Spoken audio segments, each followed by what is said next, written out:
Os saluda Xavier Vilajosana Estiarte, soy un artesano vidriero y naturópata investigador de la bioinformación fotónica y comunicación celular. Trabajo en campos de resonancia latente y herramientas que desarrollo, distribuyo y facilito formación para el bienestar personal y del planeta, mediante la información holísticamente encriptada de los campos bioenergético, neurológico, vitalizante, intuitivo, autodignificante y vivencial.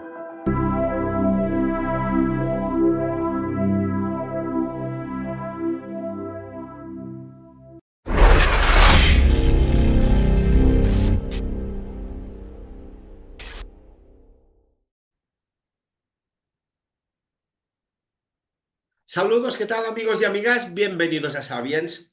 Hoy os invito para hacer la digestión de estos días de tanta comida, tanto turrón, tanto todo. Vamos a hacer la digestión con el conocimiento. Os invito, como decía, a escuchar una entrevista con Tristán Castell de Pinós, que es fantástica y que veréis que el misterio puede ser un buen plato de comida en estos días tan especiales. ¡Vamos allá!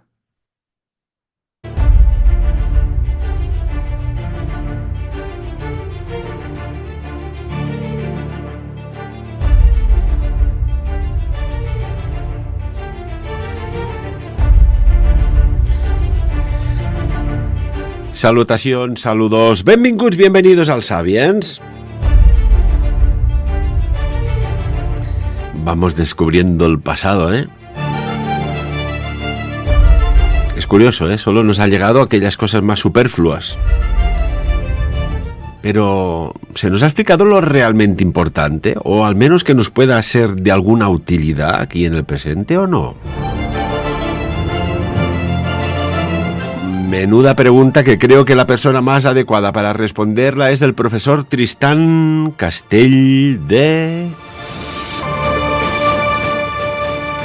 Pinós. Lo saludamos. Buen día, buenas tardes, depende de la hora que nos escuchan ya en diferido, en presente, yo ya no sé qué decir. Profesor, saludos. Guten Tag, por añadir algo más. En vez de buen día, buenas tardes, pues bueno, buenos días en alemán, porque estamos bajo el área de influencia germánica en estos últimos capítulos de la vida de María Orsic, que hoy intentaremos rematar y culminar. Muy extraño lo que está aconteciendo. Tan extraño como, por ejemplo, si antes de entrar en materia, me gustaría que también nos dieras tu análisis de este descubrimiento que se ha hecho en el norte de Irak, que es descomunal. Han descubierto, Tristán, algo que viene de aquellos tiempos ancestrales, de aquella antigua Sumeria, de aquella mitología mesopotámica. Han encontrado un Lamassu, que... Bueno, todos sabemos que es aquellas divinidades que decían ellos que eran protectoras, que eran, pues una especie de híbrido, ¿no? En un cuerpo así como de toro o león, depende de cuál, unas alas enormes que además están talladas a la perfección, con cabeza homínida. Y han hecho un descubrimiento, pero colosal. Siempre las tierras de Irak en el subsuelo no dejan de sorprender, ¿verdad? Bueno, esto nos va a conectar perfectamente con todo lo que vamos a hablar hoy de Aldebarán y de la llegada a la tierra de digamos, gente, digamos, de un perfil no reptiliano. Y ahora vamos a entrar en todo el tema. Y que, bueno, si ya nos salimos de este triste presente en el que de alguna forma hay unas nubes demasiado negras volando por encima nuestro, hay como una premonición oscura, y hablamos en el otro capítulo del Armagedón, ¿no? Y nos volvemos ahí atrás, donde en aquel tiempo, desde 1915 hasta 1945, se estuvieron canalizando unos entes procedentes de Aldebarán, y que entonces estos de alguna manera explicaron sus visitas a la Tierra. Y justamente en una de las canalizaciones se habla de un asentamiento mucho más al norte de Mesopotamia. Mesopótamos es entre dos ríos, en el Tigris y el Éufrates, que es donde, digamos, el creciente fértil, donde digamos floreció en la cultura sumeria. que según los seres de Aldebarán también fue generada por ellos mismos, ¿no? Y por lo tanto estamos de alguna forma digamos, en el clic de conexión. Esta noticia nos vuelve a conectar con nuestro digamos, elemento conductor, que es el contacto de la vidente María Orsic y las mujeres que la acompañaron en este monumental trabajo de traducir todos los informes que iban vertiendo los seres que, digamos, por contra al aspecto que los draconianos y los reptilianos tienen, que, digamos, estos seres de Aldebarán tenían un aspecto muy parecido, digamos, a los elfos del Señor de los Anillos, ¿no? Un aspecto que se podría traducir, digamos, buscando un paralelismo a las razas humanas como un aspecto nórdico. Y muchos investigadores por esa razón le llaman los nórdicos, ¿no? Pues bien, volvemos un poco a nuestro tema. Mira, permíteme un segundo. Ahora que hablas de los nórdicos, hace unas cuantas décadas atrás, un buen amigo mío trabajaba en una tienda de deportes aquí.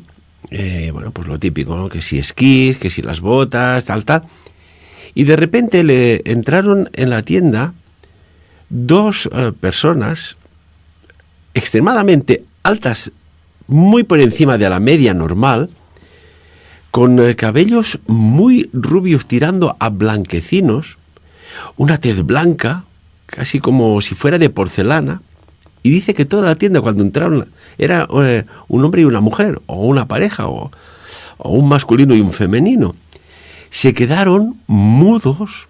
Imagínate el murmullo de la tienda, vendiendo pues cosas de deporte, esquí y tal. Se quedaron mudos cuando entraron aquella pareja alta, de estilo nórdico. Dice, yo me quedé perplejo.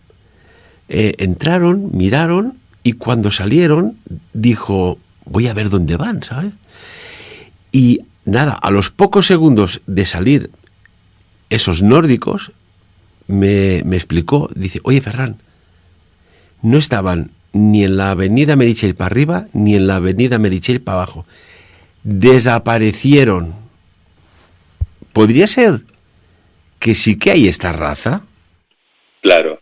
Hoy daremos algunas pistas y en estos momentos Olga me estaba apuntando que nosotros que estuvimos en la búsqueda de esta sociedad o de esta civilización secreta en la zona de las Islas Huaytecas, en la costa occidental de Chile, y estuvimos en una de las islas más, de las pobladas más al sur, y allí pues sí, cuando aparece gente, digamos, alta, rubia, me tienes que decir, bueno, pero estos tíos de dónde han salido, ¿no? O sea que vale, ya hoy iremos avanzando un poco en este tema, a ver si tenemos la suerte de poder culminar la exposición de todo lo que hemos ido, digamos, abriendo hasta ahora, ¿no? O sea que sí, todo eso que estás comentando, de alguna manera, está confirmando un poquitín todo lo que vamos a hablar hoy, ¿eh?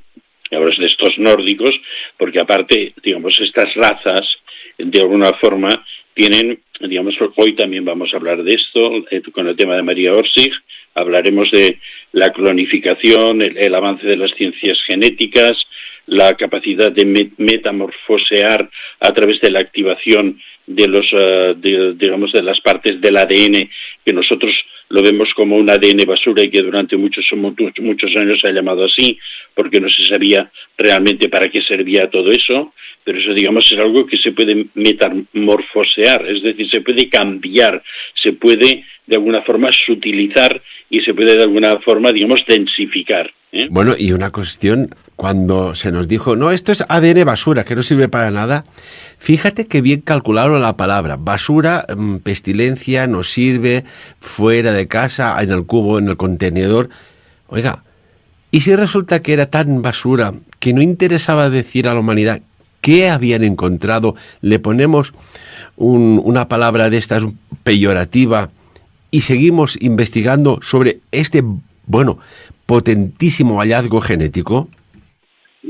Los arcontes o los controladores, o como decía René Adolf Svaler de Lubitsch, le veillant, los vigilantes, de alguna manera siempre nos cierran las puertas del conocimiento, ¿no? Pues bueno, pues vamos a nuestro tema, porque bueno, todo lo que vas añadiendo pues va digamos, bueno, estamos enriqueciendo este pastel de conocimiento, ¿no? Pues bueno, sabemos, volvemos un poquitín hacia atrás, que en 1915 empiezan las reuniones de esta mujer, María Orsic, con personajes que estarían muy próximos a lo que después sería la sociedad Thule, y entonces, pues bueno, van avanzando. Ella ha canalizado una serie de cosas, la gente que recibe esos mensajes, de alguna forma, se dan cuenta de que, digamos, es una lengua acadio-sumeria o un lenguaje rúnico. Todo eso se intenta encontrar personajes que puedan traducir todo esto, y esto es lo que va aproximando a María Orsic, que ya ha conocido la sociedad secreta Causa Nostra en Croacia y en Viena. Pues bueno, va entregando, desesperando saber exactamente qué es todo esto, ¿no? Entonces, bueno, todo eso va avanzando. En 1919, los famosos caballeros de las piedras negras, de los que hemos hablado, los extemplarios marcionistas, proponen una reunión en Berchtesgaden, que yo siempre hoy insistiré sobre este tema porque es algo que está totalmente desenfocado, ¿eh? Yo siempre he llamado a Berchtesgaden la Cancillería de las Montañas, porque ese lugar es el epicentro, ¿no? Y entonces hacen una reunión en Berchtesgaden, y entonces allí avanzan. Necesitan un científico que les traduzca, digamos, todo este canal de información, y necesitan más gente que les ayude a canalizar.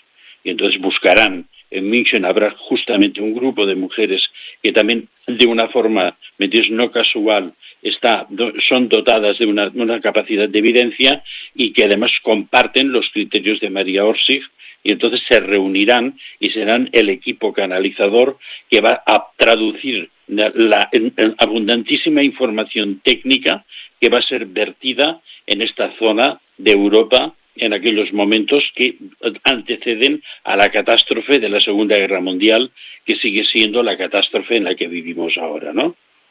Pues bueno, hacen esta reunión, ya hablamos de que ahí se habría conocido con Rudolf Hess, hablamos que María Orsic se había convertido en la maestra de Rudolf Hess. Esto es una cosa que muy poco conocida. Hablamos que Rudolf Hess había sido ya designado y señalado por una secta secreta desde su infancia en Egipto como el futuro Führer, ¿no? Que habría de hacer renacer a la raza germánica, y entonces, después de todo esto, se acuerda, se atrae a Winifred Otto Schumann, que hablamos de que era pues el hombre que describió la famosa frecuencia Schumann, y entonces ya su equipo de científicos para de alguna forma imbricarlos en el proyecto, que era el proyecto de generación de unas máquinas del espacio-tiempo con una capacidad de teletransportación. Y entonces, claro, eso en ese tiempo era ciencia ficción, pero de la más pura y de la más imposible, ¿no?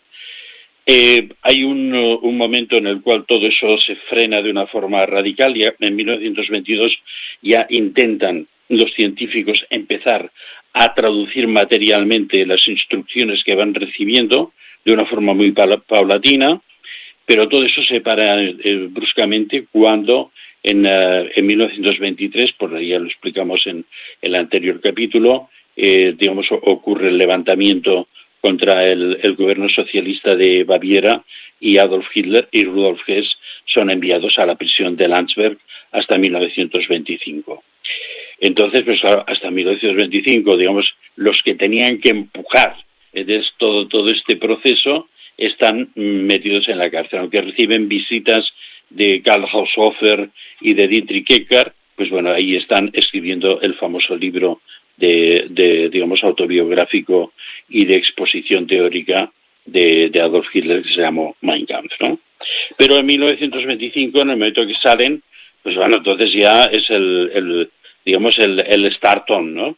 Deciden encontrarse de nuevo en Berchtesgaden, lo que será el centro neurálgico, el epicentro del huracán, y entonces se encuentran otra vez ahí con los templarios de las Piedras Negras, los caballeros de las Piedras Negras, explicamos también en el capítulo anterior, y ahí hay una cierta desconfianza, decir, bueno, a ver, ¿dónde nos estamos metiendo, no? Porque claro, ahí se les estaba prometiendo la aportación de una energía absolutamente superadora digamos, en 1000 pasos a la humanidad que había en aquellos momentos y a los conocimientos técnicos de aquellos momentos, y entonces, en 1925, este personaje que había de alguna forma también sido uno de los elementos vertebradores de la Thule, que es el Schaft, que era Dietrich Eckart.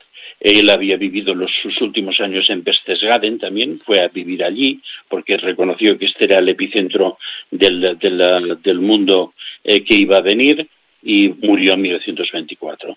Y entonces Rudolf Hess, para hacer, digamos, como una prueba a María Orsic, le dice la desafía a ver si ella es capaz de canalizar a Dietrich Eckart, que había muerto pues un año antes, ¿no? Entonces María Orsic entra en trance, y entonces de pronto de su boca empieza a salir la voz grave de Dietrich Eckart, saludando a todos los presentes. No me digas, esto es impresionante, ¿eh? O sea que se había puesto... ¿Cómo puede ser esto?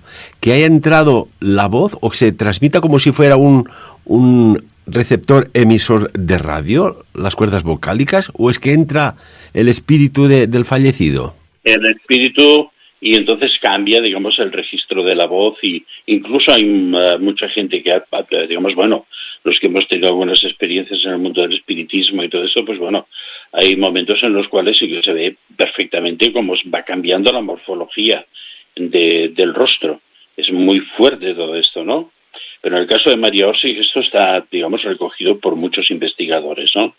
Y entonces ella sale y todo el mundo se queda pasmado, porque dicen que el propio Hitler está también asistiendo a esta sesión, y a Hitler no le sorprende tanto como Rudolf Hess, porque Hitler de alguna forma era un medium también, era un personaje con dotes psíquicas muy avanzadas, y entonces, pues claro, en un momento determinado, Dietrich Eckart los reprende por su desconfianza y les dice que él se retira para dar paso a un ser de Aldebarán, que entonces los pondrá al corriente y, digamos, los pondrá al día.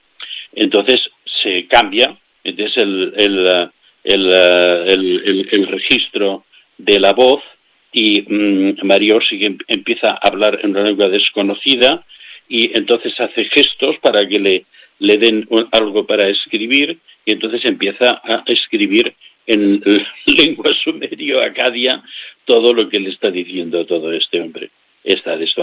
También en esta reunión aparece también un miembro de la Thule, que es el Schaft, especialista en lenguas orientales, y entonces de una forma, digamos, por encima, después todo eso ya será traducido, les habla pues de que hay un ser de Aldebarán que se llama Sumi, que está en uno de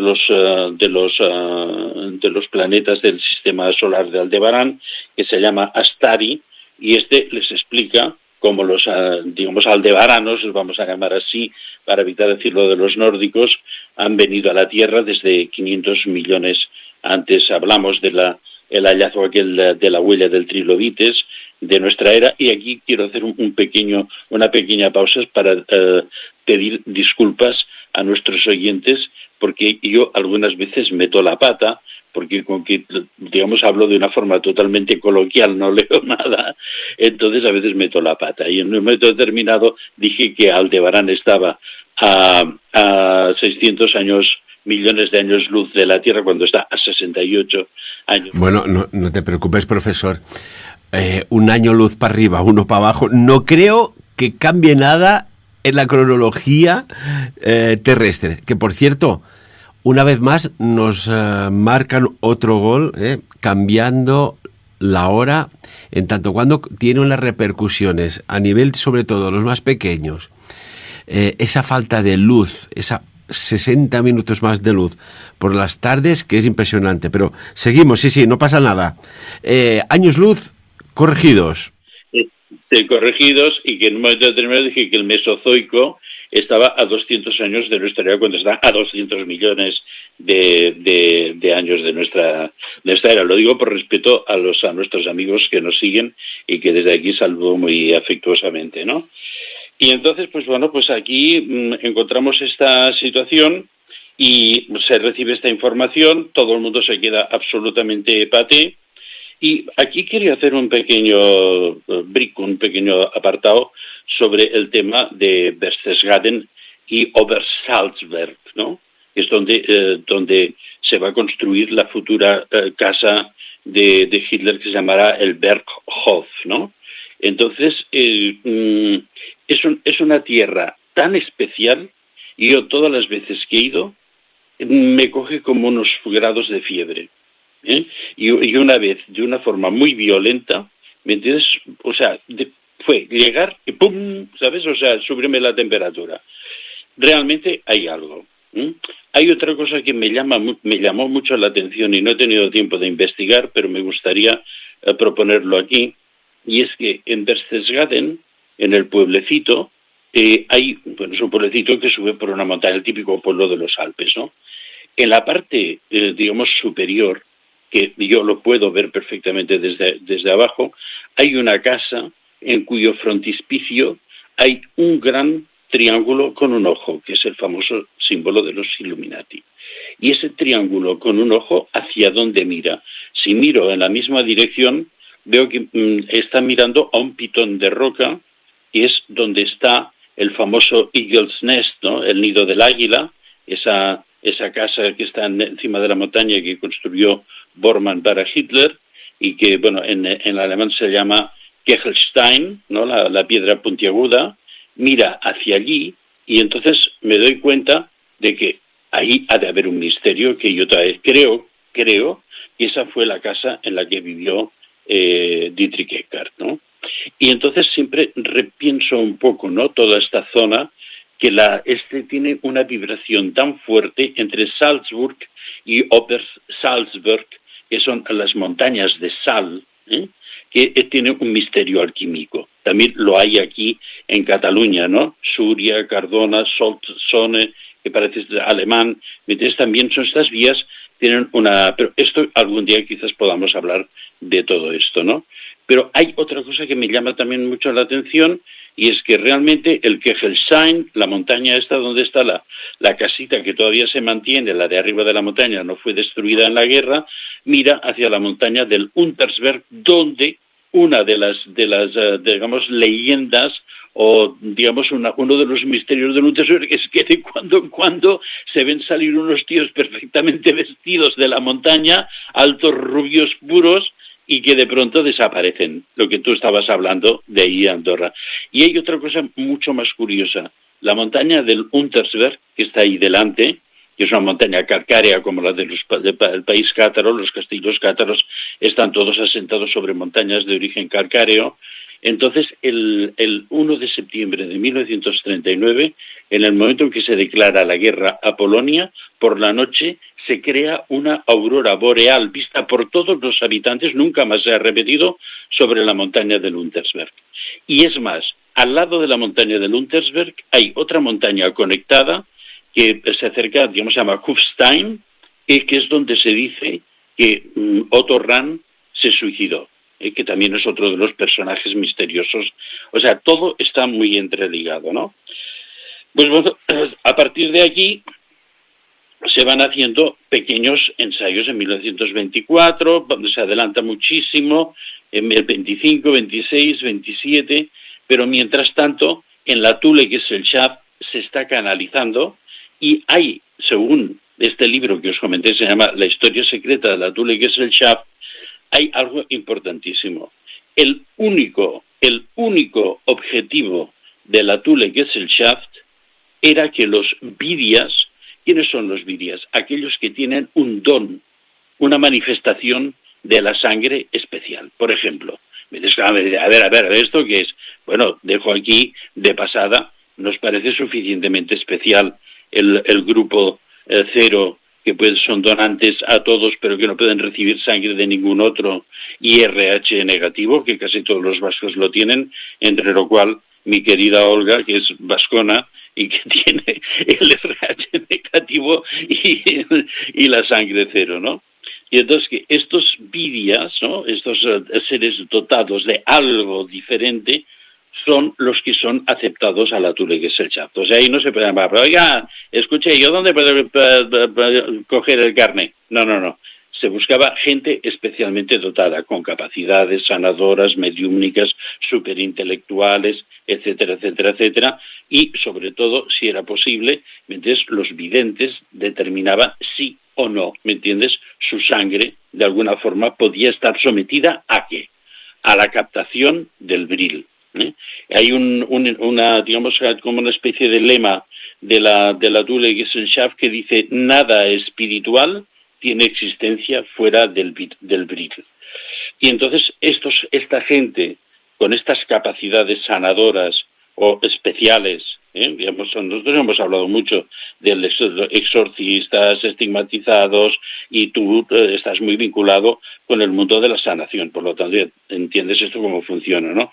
Dice: nadie que no sea de la raza del espíritu, también es otro de los lemas de la Tule-Gesellschaft, puede comprender ni acceder a la ciencia secreta de Hiperbórea. Entonces, pues este es el verdadero trabajo de la Tule-Gesellschaft. ¿Pero para qué? ¿Para qué? Lo diremos un poco más adelante, volveré a repetir. Ellos, para poder activar los contactos y las máquinas del espacio-tiempo, los vehículos del espacio-tiempo, necesitan una interfaz. Y esa interfaz es humana. Pero es de una especie humana. No diremos si son híbridos y no sé qué, si son los nórdicos o no sé qué. Lo que hemos dicho, la raza del espíritu, el Viria. Entonces, el Viria es el que tiene la capacidad, cuando está entrenado para captar, almacenar y proyectar el bril, de poder, digamos, hablar con las máquinas y hacer que respondan.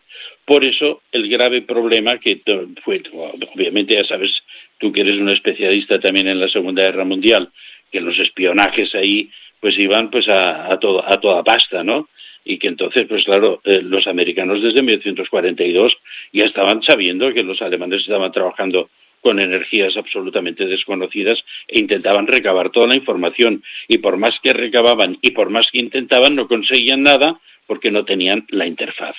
Intentaban crear máquinas, como lo que hablamos el otro día de las lavadoras, ¿entiendes?, por ingeniería inversa, pero no tenían la interfaz. Bueno, y profesor, incluso la Nennerve, la Hitler, toda la máxima cúpula directiva del Tercer Reich sabía de la existencia de un científico que podía darles la victoria en un plis-plas con alguno de sus desarrollos científicos, como era Nikola Tesla. Y hubo una operación de intento de secuestro en Estados Unidos de Nikola Tesla que fue fallida desde prácticamente el inicio, como la operación León Marino, que fue fallida, pero que el objetivo era secuestrar a Tesla, llevarlo a Alemania y que les diera ese impulso que les daría la victoria, no solo en Europa, sino en todo el mundo. No era necesario porque, como ya describimos en los anteriores capítulos, Tesla era otro implantado de Aldebarán y de alguna forma, digamos, era la pareja, digamos, el polo, ¿metes?, opuesto, no opuesto, sino necesario, la polaridad necesaria para María Orsic, de lo cual se dice que ellos estuvieron en contacto, y yo creo que además no tan solo por correo, sino telepático ambos, y entonces, y que además yo también comenté que el pobre Tesla ya se dio cuenta de que lo estaban apuñalando por la espalda, y él mismo cedió, digamos, informaciones, pero no creas que hubo tanta diferencia, porque ambos estaban conectados con fuentes. Yo creo que Tesla también estaba conectado con las fuentes nórdicas, ¿no?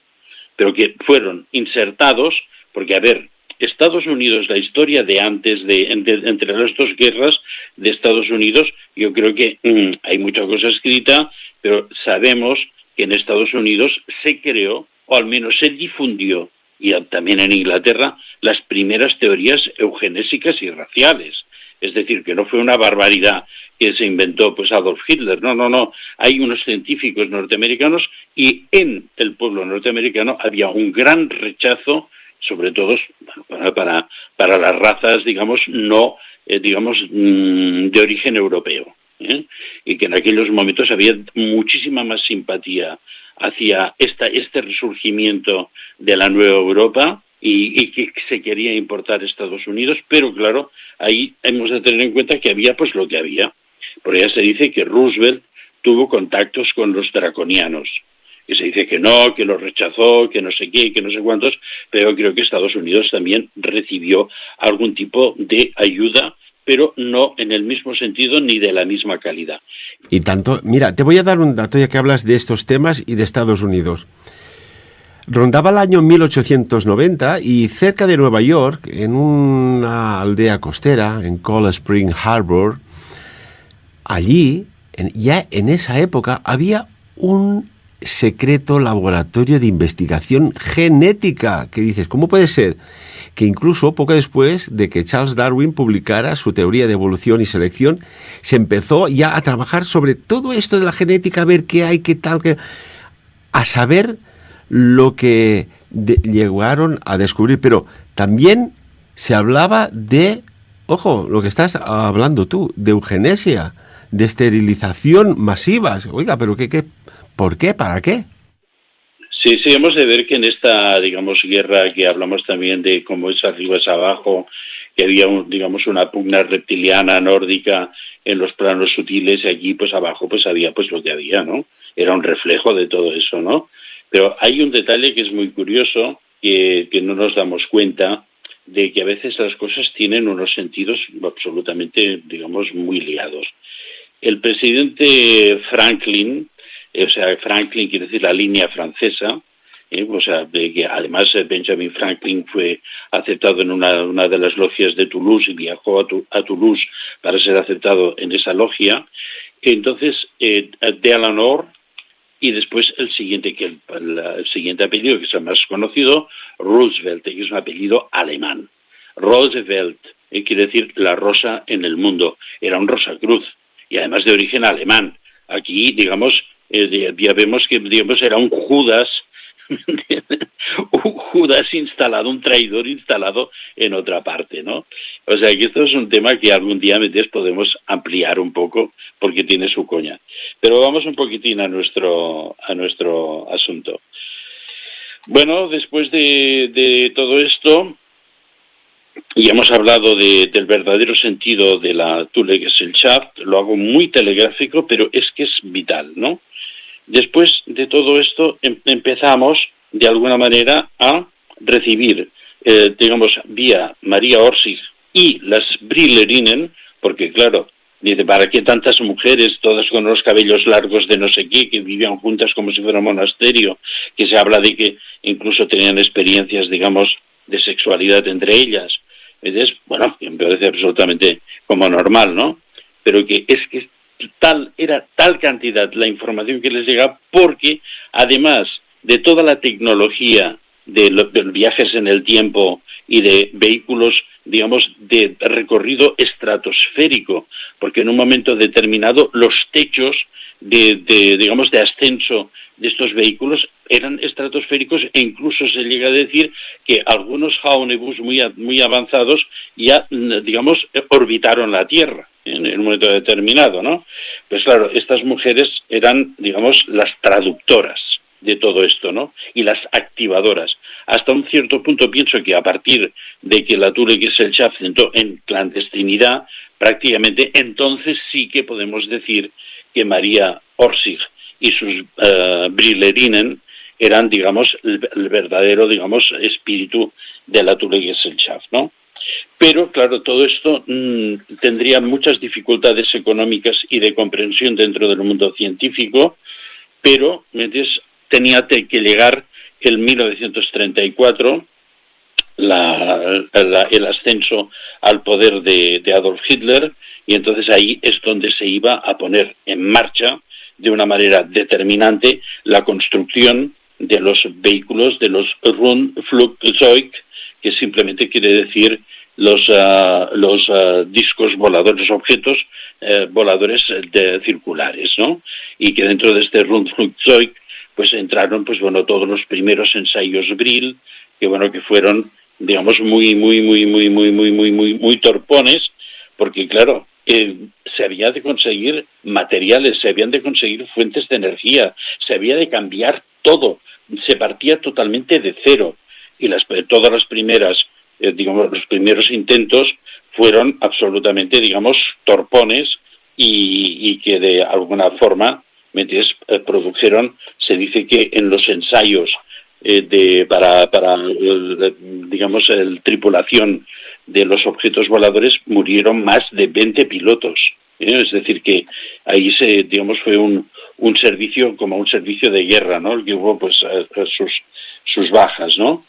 Pero es en 1934 cuando se llega a Hitler, por donde hay recursos económicos, donde se empieza también a buscar colaboración entre las empresas alemanas digamos de aeronáutica, y entonces pues bueno se empiezan a conseguir algunos éxitos, ¿no? El primero es en 1934. Hay un aparato, el que sería el RFZ, ¿no? El Rundflugzeug número 1, que lo pilota Lothar Waltz, que era un hombre de la Thule Gesellschaft, y que consiguen elevarlo, pero que después pierde totalmente el control. Él consigue llevarlo a tierra y en el último momento puede saltar antes de que se haga pedazo, ¿no? Él era, digamos, fracasó, digamos, los primeros motores levitadores Schumann, ahí fracasaron totalmente, ¿no? Entonces, bueno, después de este fracaso, intentaron, después de la experiencia, hacer con mucha más información y con mucha más tecnología el RFZ2, ¿no? Y entonces ya a finales de 1934 ya estaba listo, ya tenía un cambio de impulsión y dirección, una dirección magnética, un nuevo motor Thule Triebwerk, que también era llamado Tachyonator 7, con lo cual ya nos dicen que aquí ya habían entrado la energía Brill, los tachiones, que nosotros hablamos ya desde del cronovisor, ¿no?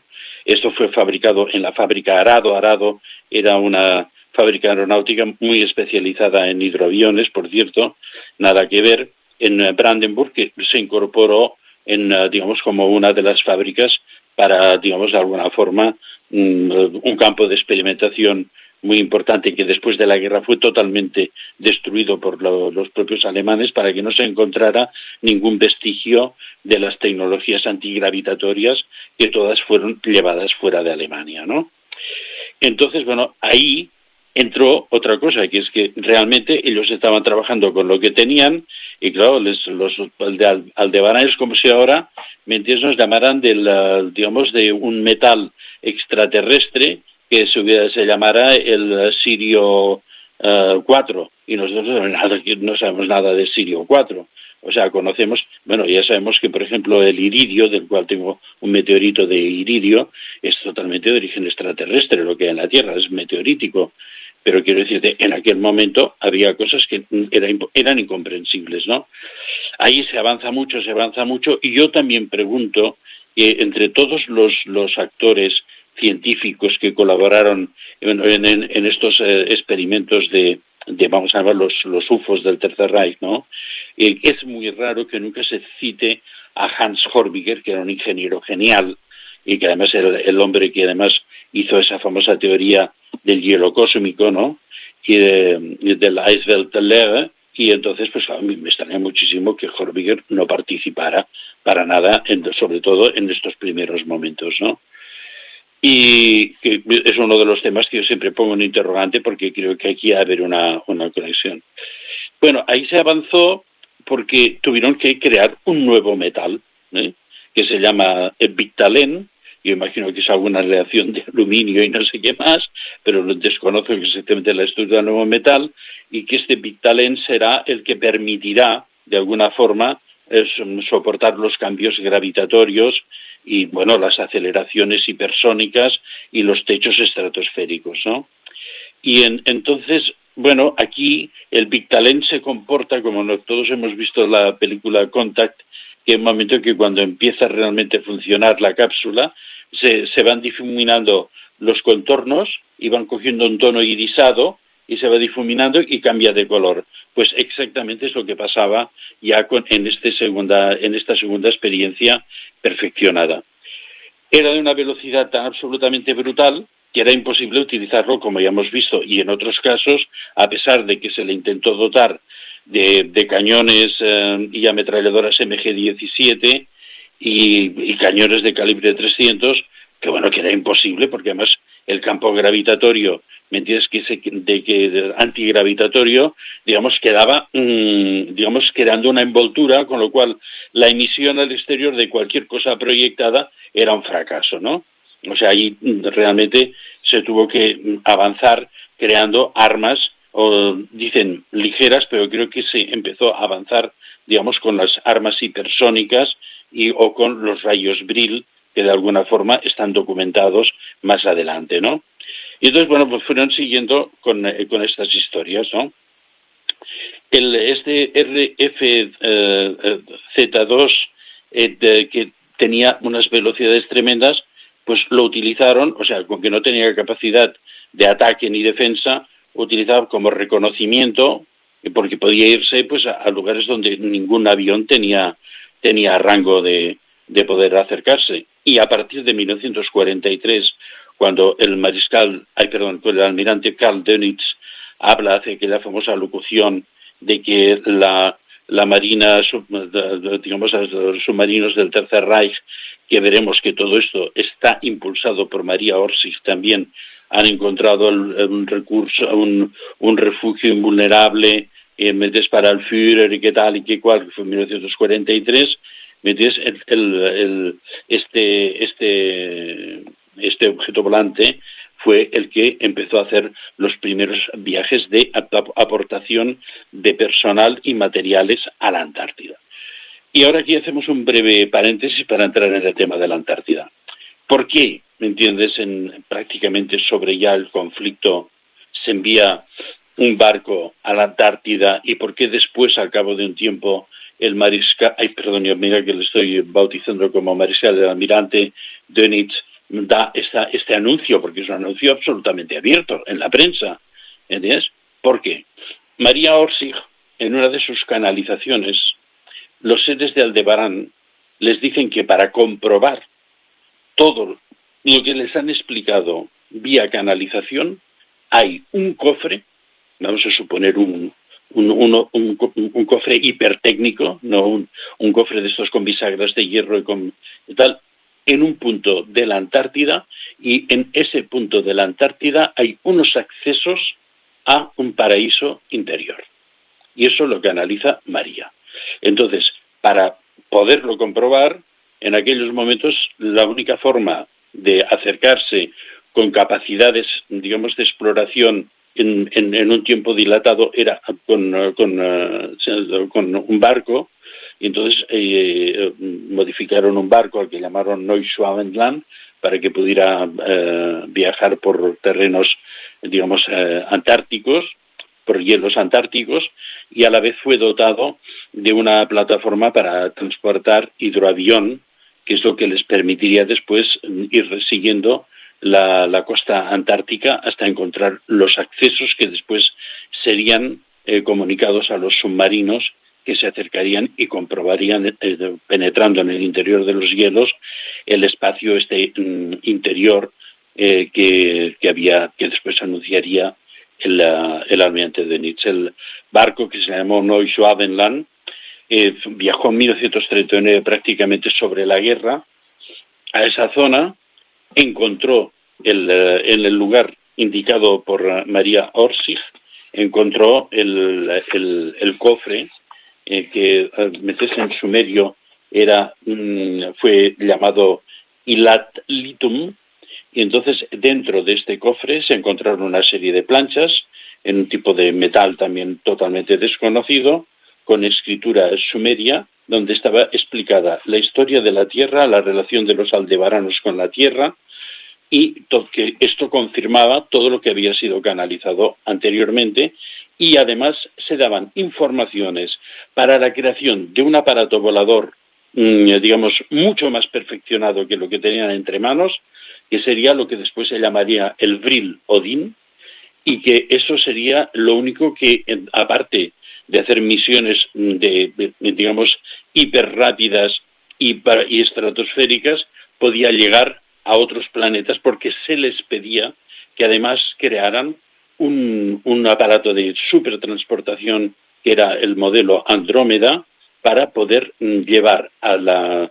sistema solar de Aldebarán, ¿me entiendes?, aportación, digamos, de material humano terrestre, y que eso iba a ser permitido por la creación de un agujero de gusano, que en aquellos momentos nadie sabía lo que era esto, y que entonces conectaría los dos sistemas solares, ¿no?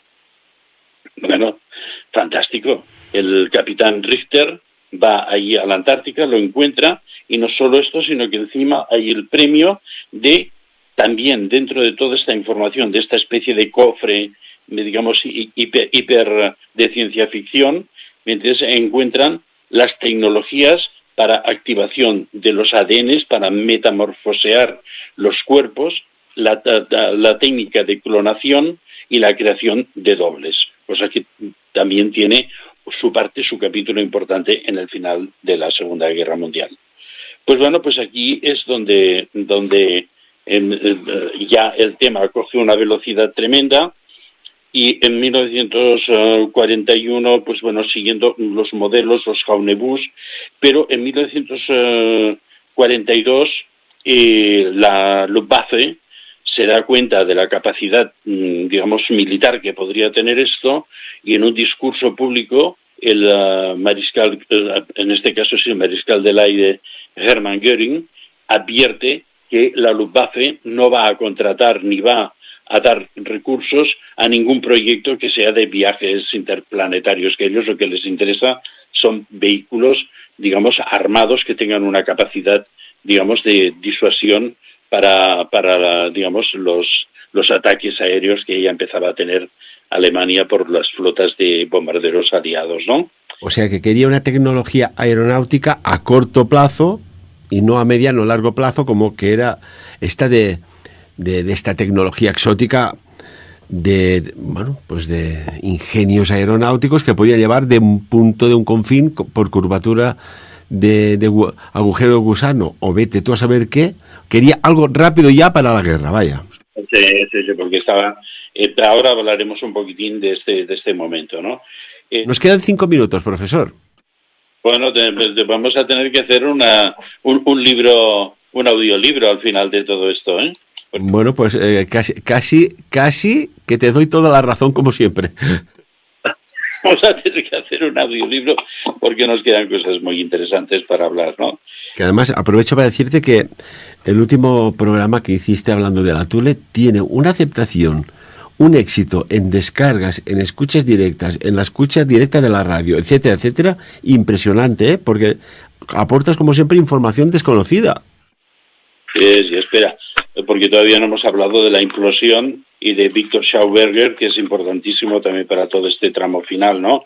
Pero bueno, vamos a avanzar hasta que el tiempo nos permita, y entonces, pues bueno, Mariscal Göring les advierte de todo esto, y entonces la SS, que también tiene, digamos, su parte esotérica, que es la Schwarze-Sonne, que también está dentro de la Thule, que es el Chaff, dice, bueno, perfecto, estas chicas, fantástico, todas las empresas aeronáuticas que están colaborando, porque colaboraba pues Henkel, Gulf, Dornier, Arado, todas esas, BMW también hizo una serie de motores muy importantes. Se hicieron experimentos que luego, si nos queda algún tiempo residual, pues podremos hablar un poquitín de ellos, pero quiero decir, había el momento de decir, bueno, chicos, con esto tenemos que hacer algo que corte el pan, ¿me entiendes? Porque si no, nos vamos a quedar sin comer. Y entonces aparece, pues bueno, el mítico y infaltable Hans Kammler, y empieza a tomar, digamos, pasan muchas cosas, abandonan algunos de los campos de trabajo, entre ellos el de Arado en Brandenburg y el de los Jaunebus, y que empiezan a trabajar con un nuevo diseño, y entonces se pasa, digamos, de la morfología lentejoide, por decirlo de alguna manera, a la morfología campanoide, que es la más conocida, quizás o la más representada digamos, en las ilustraciones que más o menos intentan recrear estos elementos del Tercer Reich, ¿no? Y los Haunebu, que estaban, digamos, había un lugar de experiencia en el valle de Haunen, y entonces era un pueblo, era Haunenburg, y entonces también se traslada todo a Silesia, donde se está experimentando Die Glocke, que en aquellos momentos, después ahora ya entraremos un poco si podemos en el tema, y entonces se intenta conjuntar todo en esta zona, ¿no?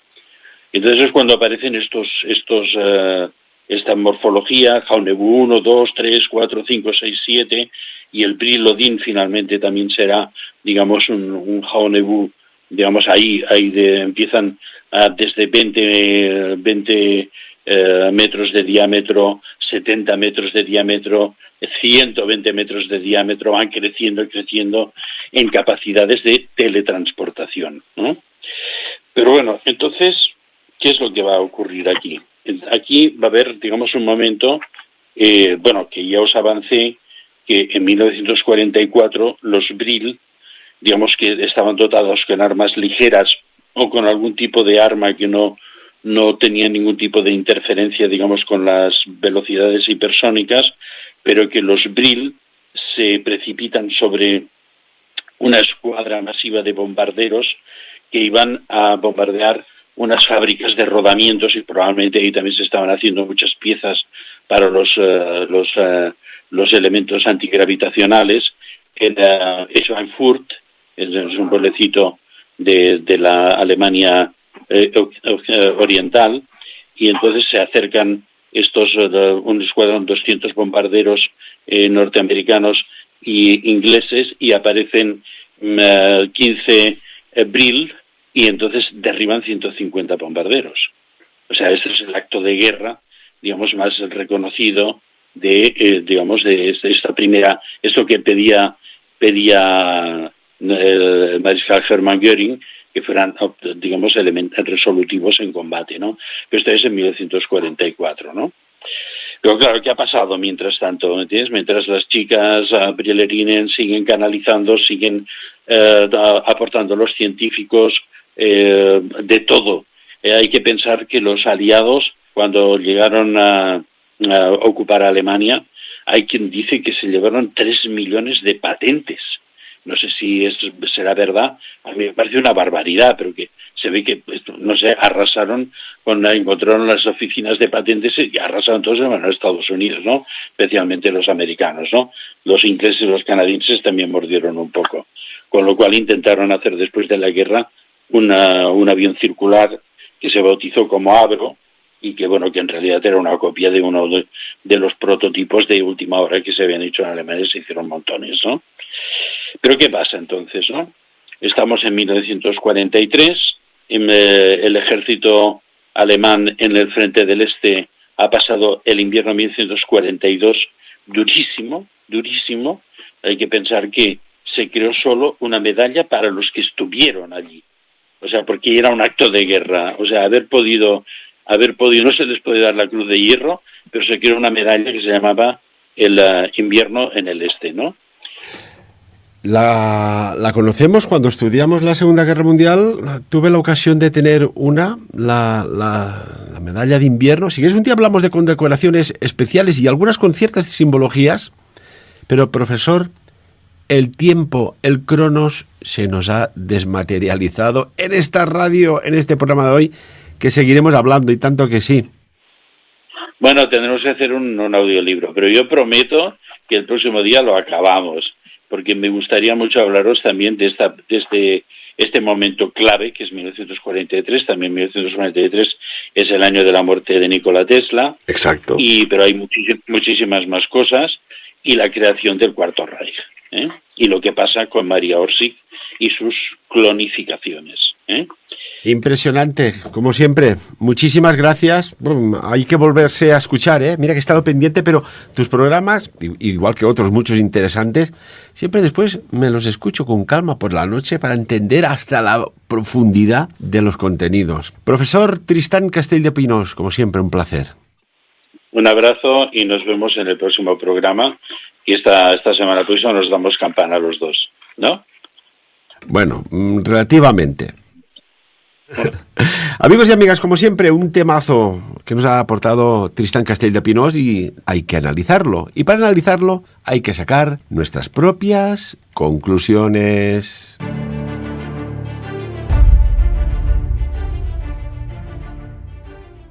¿Y si te dijera que las cartas del tarot guardan secretos que nunca te han contado?